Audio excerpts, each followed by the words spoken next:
Welcome to Based on a Book, the podcast with a soul, or at least most of one, we think. My name is Crystal, and I don't really like monkeys. I'm Keri, and I think I need a break from all of this dust. And I'm Lindsey, but you can call me Ragnar, because my jaw was on the floor. Okay, so this is part 3 of our coverage of his Dark Materials by Philip Pullman, the first book, Northern Lights or Golden Compass, the series on BBC and HBO. And today we're going to talk about the movie, the 2007 movie, starring Nicole Kidman, Sam Elliott, Daniel Craig, and Dakota Blue Richards as Lyra Belacqua. If you don't know anything about this story, Northern Lights or the Golden Compass follows the orphan Lyra Belacqua as she unwittingly uncovers hidden political plots and theological experiments while attempting to rescue her best friend. Again, this is part 3. We are going to have lots of spoilers. In parts 1 and 2, we discussed the series, we discussed the whole book, the whole plot from start to finish. Please go back and listen to that if you haven't yet, because we're probably going to ruin it for you in this episode if you don't. So, having said that, ladies, what'd you think? Of the movie? Of the movie. Okay, so I was really comparing this to the Percy Jackson movie. Yep. And how I felt about that, because it was kind of like a similar situation where I watched this whole series, enjoyed it a lot, and then I was going to be watching a movie adaptation that was done way before the TV series came out. So I had very low expectations going in. I didn't hate this as much as I hated the Percy Jackson movie. That's fair. I didn't hate it. I could tell that the purpose was a lot different in the movie compared to the TV show. The movie you could tell that it was for a younger audience compared to the TV show. Like, the movie was grasping what like the middle grade audience, in my opinion, like how the book does have a lot of dark elements in it, but it is written for middle grade. Right. And I could see that they were trying to make it a tiny bit lighter in the movie. But the TV show felt very dark. They were really grasping on all the political themes in the show and grasping onto those very dark elements in the show. But the movie was much lighter. But I was okay for like a good 50%. I was like, okay, this isn't that bad. Like, this is actually somewhat enjoyable. Last 50%, I was like, what the hell's going on? The plot is changing, and I do not like this. And they changed characters' names. What was that? What was that? Yeah. Right? Lindsey, what did you think of the movie versus the show and your experience thereof? Yeah, I also went in with super low expectations. I remember there being a lot of controversy around the movie when it originally came out. I never saw it. Literally, the opening scene, I was like, oh, this isn't so bad. I feel like this is really fitting with the plot of the book. They're pulling out some stuff that the TV series didn't cover. I was like, this might be okay. And then, things just started changing, and it just got weird. Yeah. I think I kind of feel the same way. Like, I remember, because I had read the books not long after they had all come out anyways. And so, I watched this movie, which was not long after that. This movie came out in 2007. The last book, I believe, came out in 2005. So it's not like it was, or even in 2000. But it wasn't like it was like far apart, right? And so I was kind of excited to watch the movie. And at first I was like, Nicole Kidman's in this, and she looks like Mrs. Coulter. Like she just has this, she just really embodies the character really well. And so, she was on all the posters. I was really excited, to see this. And, it does open very similarly to the show, right? It kind of gives us a quick rundown of like, in this, there are many, worlds, alternate reality, universes. And in this world, their souls live outside their body in the form of an animal, in the form of a demon. It kind of tells us that, and it opens up on Lyra running around goofing off with Roger, just like the show did. And so I was kind of excited. And then about 45 minutes in, I was going, what's happening? Mm-hmm. Where are we going? What? Yeah. That didn't, how? That's not supposed to happen yet, And they really did. The pacing of the movie. Right? So fast. And I know we just watched the show. I know they're able to do more and include more and draw it out more. But the movie was just so fast paced. And the author, Philip Pullman, did say in a couple of different interviews that he knew they were going to have to leave a lot of things out in order to fit the format. You can't put a 300 plus page book into a 2-hour movie and get every single detail. It's just not possible. Especially a fantasy book. Mm-hmm. Right. And so he knew that. He was okay with it. He wasn't mad about it. Especially like they did the same thing in the movie as they did the show, taking out the random kid Tony and replacing that with Billy Costa. Mm-hmm. So like a lot of similar things were changed, but ultimately they changed the timeline and the kind of elements of the story around so much, and then they really left out a lot of the religious aspects of the show or of the story. And Philip Pullman was quoted as saying, like, they were true to the story, they just left out its soul. Which, considering honestly, the topic of the book, like, it's a big deal. Mm-hmm. Yeah, that honestly, I feel that completely. Like, you can tell, like, compared to the TV show had a lot of heart, it had a lot of soul in it, and it had a lot of passion behind the project. The movie felt so surface level that, I mean, even when it came to like the alethiometer and how that they produced the alethiometer and showed how it worked, Mm-hmm. it was like giving like That's So Raven visions in Right? the alethiometer. Like they're like, and she's like staring off, and we're like seeing that, like, that's not how the alethiometer like works, kind of. You know what I Right. mean? Like, Mm-hmm. that's not exactly how it works. But they were like, I don't know, they were like Disneyfying it. I don't know. They were really heavy on the graphics and heavy on the action scenes. Yes. Yeah. And it, and they left out a lot of the intrigue, which is a lot of what the story is. Mm-hmm. Mm-hmm. Yeah. I also felt like they spoon fed us a lot of the plot. Totally. Whereas, the book is from Lyra's point of view. And so we get a lot of problem solving. We get a lot of thinking things through. We get a lot of putting pieces together, as we go. And I feel like the movie just gave us all these answers right off the bat, rather than letting Lyra figure them out, letting us figure them out. Also kind of changing Lyra's character in general. Like, for example, she's very smart. Like, she's a very smart girl and very like curious and very strategic. And for example, whenever she goes to the one bear, I can't think of his name right now. You're The other one. Yofer. Yofer. Ragnar in the Yeah. movie.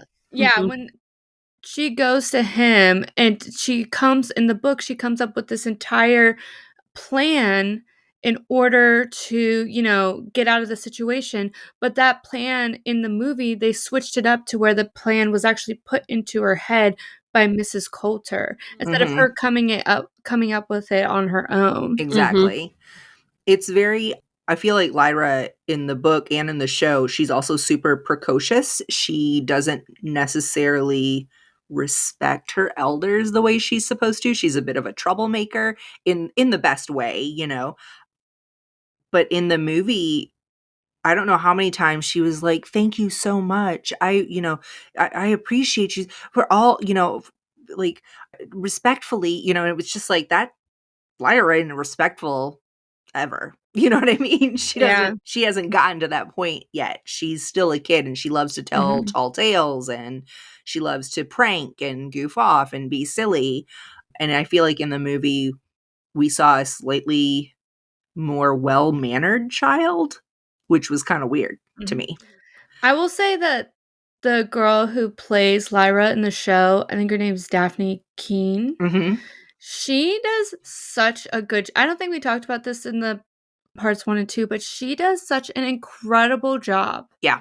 Like I haven't seen her in anything else that I can remember, but her in that entire season, I'm very excited to see the other seasons in that show because she just is. I love watching her. Like she's very good and plays a great Lyra.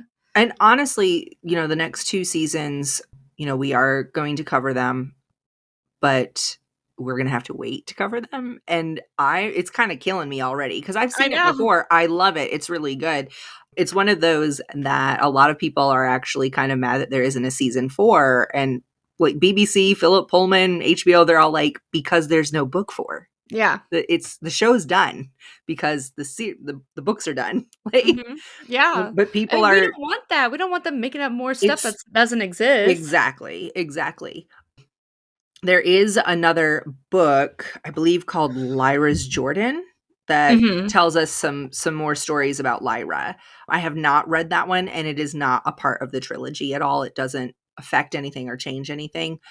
So I don't see how they could even make that into a different. I have seen stuff about different prequels and things. But what did you guys think about how they ended it in the movie though? Because the ending was crazy. They changed the ending on purpose, and this might change how you feel about it a little bit. They were going to make a second movie. Yeah, so you can tell. They decided to end the first movie a little bit before the actual ending of the book or of the show. If you've read the book or watched the show, they end the movie right after the Bullvanger escape and before they head to Svalbard to get Lord Asriel. And they do that because they thought that it would make for a smoother transition into the storyline of the next book movie going through the gate or whatever and then moving into that next storyline with Will Perry. Obviously there is no movie 2. So. Yeah, that's what I'm saying. It's like there's no second movie, so then you just have this cliffhanger for no reason. And that's unfortunate. That's because the movie bombed in the US. Yeah. It sure did. Because it had no soul. Yeah. It really didn't. We don't really understand. So many popular people in it. And again, goes back to the Percy Jackson movie. Yep. It doesn't matter how great your cast is if you have a crap screenplay. There is no James Bond in the world that could save this movie. No Pierce Brosnan, no Daniel Craig. It just ain't gonna happen. No, James Bond as a half horse. Not even him as a half horse can save this. Nope. What I did love are the voice actors in the movie, though. We have Ian McKellen as Yorick Byrnes in The Armored Bear. That was like chef's kiss. That was good. And then Kathy Bates as Hester, who is Lee Scoresby's demon. Like that was she doesn't have a ton of lines, but it was still like, wow, okay, I'll take it. Yeah. Also, Sam Elliott is Lee Scoresby. I was not upset about that.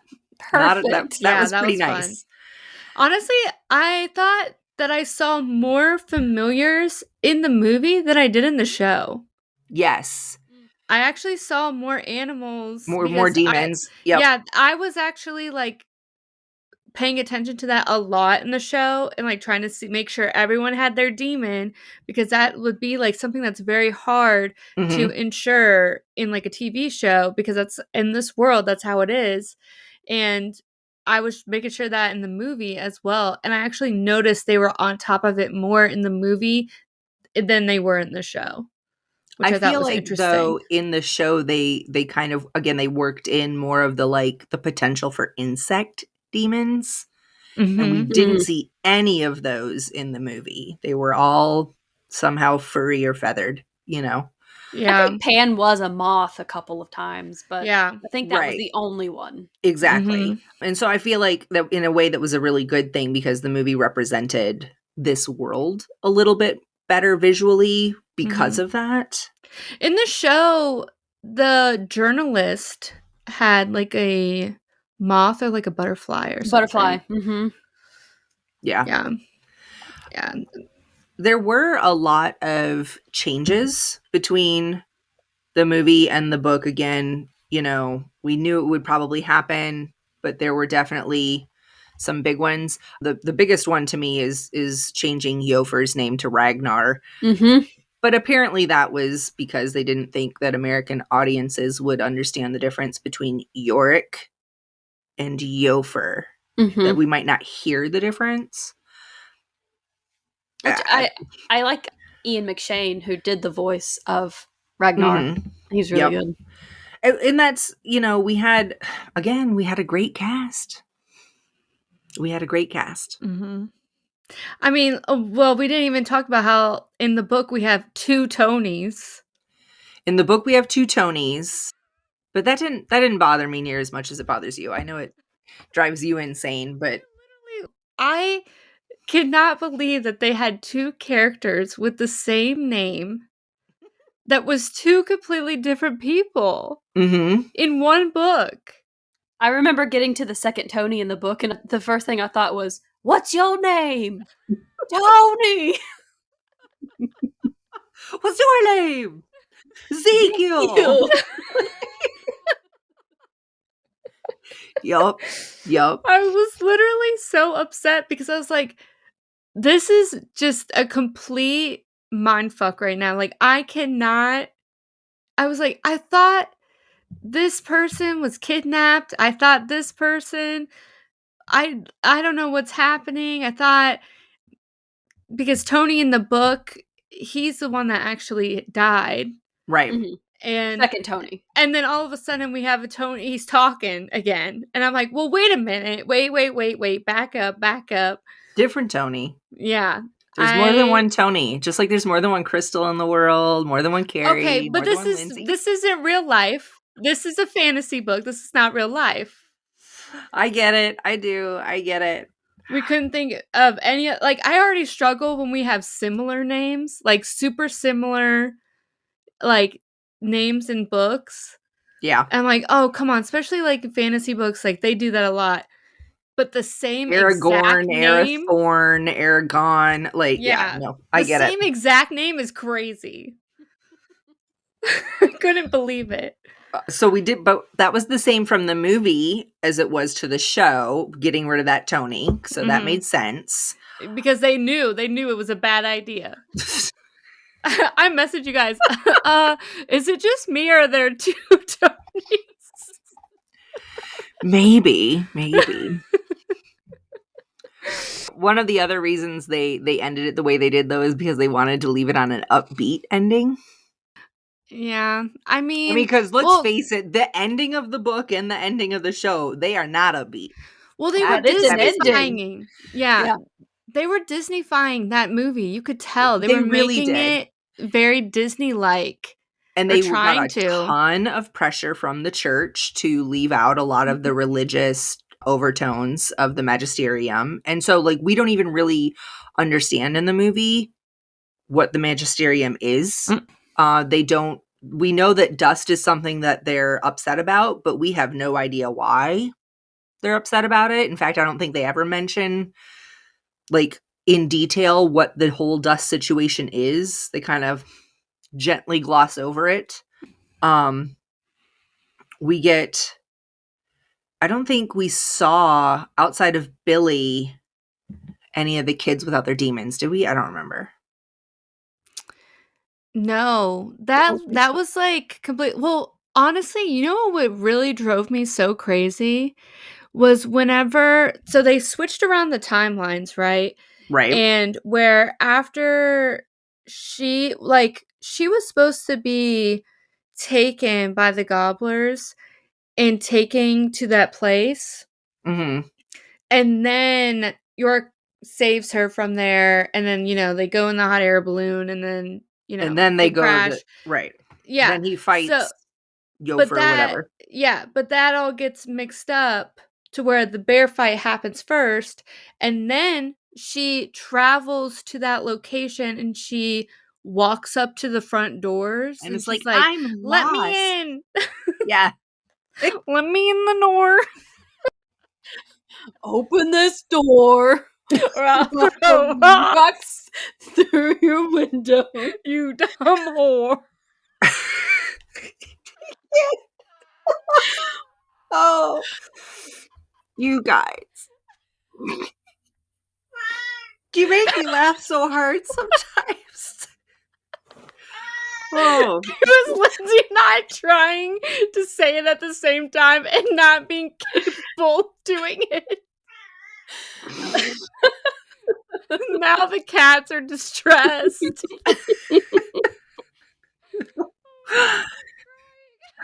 Okay, all right, okay, pull it back together.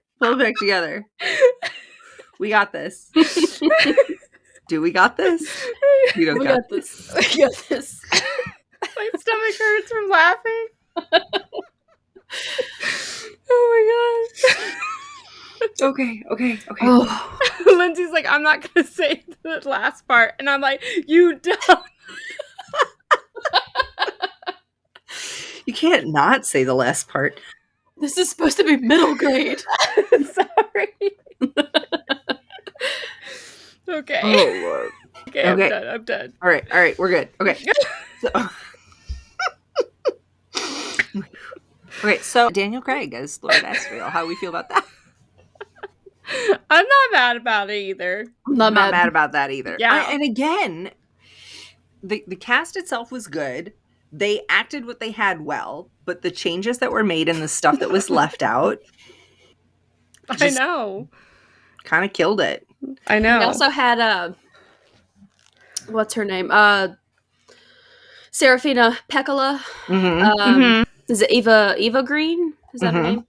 Yeah. She was in Casino Royale with Daniel Craig. So there you go. James Bond and a leading lady from James Bond. Also, so Serafina meets Lyra. There is no witch consulate or whatever in the movie. Like the Serafina just meets up with Lyra and asks Lyra to prove that she can use the alethiometer.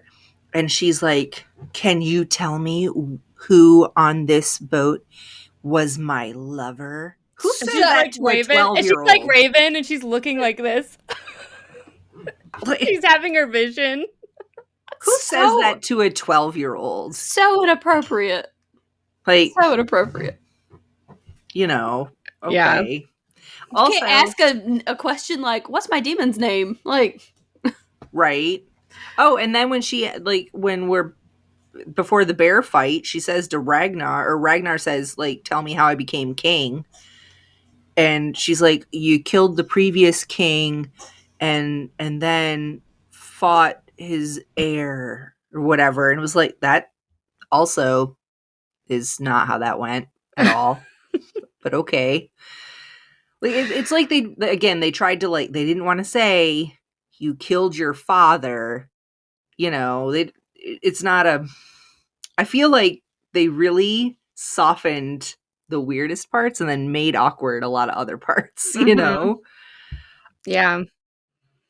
Who else did we have in here? I did like with the witches, like that they had more of them coming in. Mhm. Yes. I thought that was really cool. I Well, like that. in the book too, they talk a lot more about the witches and the witches having a prophecy and the witches knowing about the other worlds and so like and the witches do play a large part in the next two books too. So like to only have the one witch really represented in the show, I'm wondering how they're going to bring other witches in because they really are kind of a big part of the story.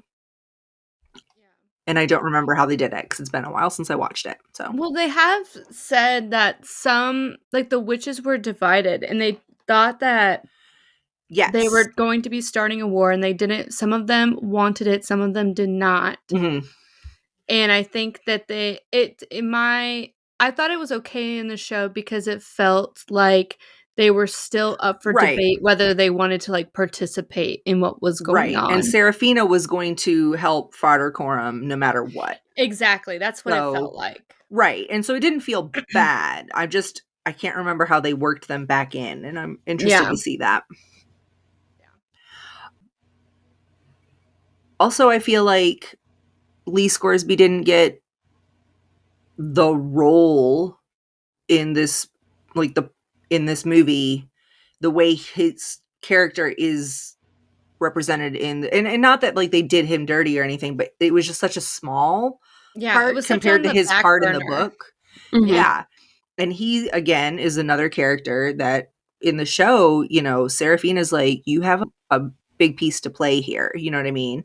And in the book, we kind of get that feeling. And the movie was just kind of like, he's got a balloon, which was the weirdest looking double balloon. Well, I don't know what that was. I don't know. I don't be trusting no hot air balloon. It looked more like a zeppelin than it did It really did. a hot air balloon. It really did. Let's talk about the modes of transportation in this. Like, we got hot air balloons, we got blimps, we got the airships. the airship. Now in the book, there were no like cars or vans of any kind, but like in the show, they had some vans in Lyra's world. Honestly, like I wouldn't mind some blimps. That sounds like it could be fun. Let's do that. Even like the Egyptians, like their way of travel was like With on the water, the canal and stuff. boats, yeah. But like, I don't know, the way I was picturing it was so much different. But I just love like their houses like inside of their canal boats and everything is just like so neat. And I'm on that side of TikTok and I get like people take like tour, like just like, you know, in the United States we have van life, like canal life is a real thing in Europe. And I think that's so cool. And I love neat. Going on like the tours of people's boats and like their little kitchen areas and then their garden on the roof, and it's pretty cool. Yeah, it's very interesting. That's my next trip, I think, maybe. What did you guys kind of think between like of the whole experience? Like, what's your overall, what would you say your final verdict was? Like show, movie, or book? Lindsay, you go first. I'm going show. I really like the show. I get it. Yeah, I get it. I'm gonna have to agree. I want to say book so bad. I want to say book because so we're bad. Conditioned to say that the book is better. Yeah, but the show's so good. I know. What is like even with like the. I know I keep talking about the demons. Okay, I know I keep talking about it, but the way that they show, I think I haven't seen in a long time where like the demons are done so well, where like they feel so like personable, like where you can tell the bonded connection. Absolutely. And that they're so expressive all the time. And I just love it so much. I think the show just does it so well. And I just love it. Like, I'm so emotionally connected to what I'm seeing in the show. Absolutely. Over everything else. It's one of those that I feel like represents the story so well and in such a, again, you know, we've talked about this before, like true to the tone of the story, even true to the overall vibes of the story, and it just feels so good. There's not a single part that I was like, they didn't talk about this. There was not a single part where I was like, that's not the way it was in the book. There's not, even though there were changes, none of it felt wrong. Yeah, I totally agree. So no, I'm with you guys. I think I'm very much a show person on this one, and I do love the books. But this show is just really good, and I'm so glad it's on HBO since I don't have access to BBC. Mm-hmm. You know, they co-produced it or whatever, the two companies, so that's a good thing. Yeah, for sure. And now we have to wait. Right. And now we have to wait. You know, and I think it's so weird though that the show actually brought in a little bit of book 2 to smooth the transition, and the movie just left off the end of book 1 to smooth the transition. Yeah, it's like two completely different approaches. Yeah. Maybe if they had put a little of book 2 into movie 1, we'd have had a movie 2. More successful. Lindsay, what were you going to say? I think really the main reason I like the show more than the book is, I know I talked about it a little bit in part 1, but I had such a hard time reading the book. And then I did switch over to audio, and it was easier for me to understand some of what they were talking about. So I really needed to hear it, but then having the show and being able to picture it too and seeing it all, it was so much easier to comprehend the world building and the characters and everything. So yeah, I think that the show was just really well done.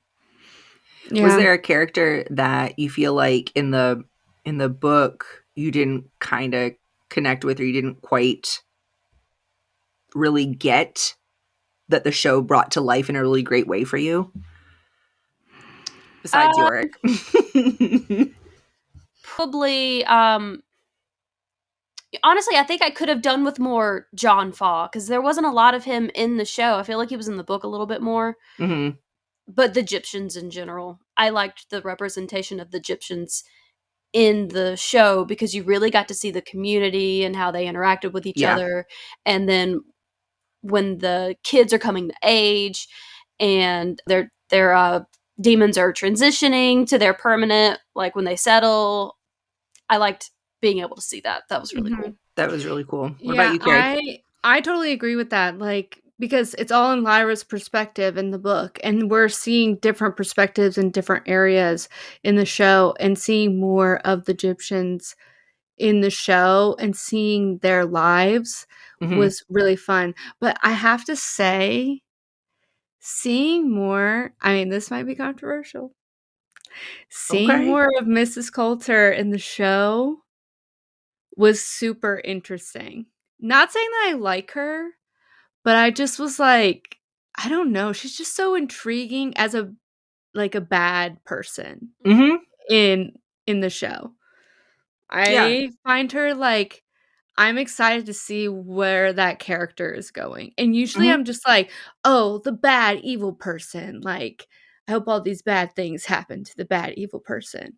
But I'm like, kind of like, what is going on with this person? Like, well, because you feel like like, is she taking that first step into her redemption arc? Yeah, like, where are we going? Or is this all an act? We don't know. Also, like, what is going on with her demon? Like, I need to know what is going on with her demon.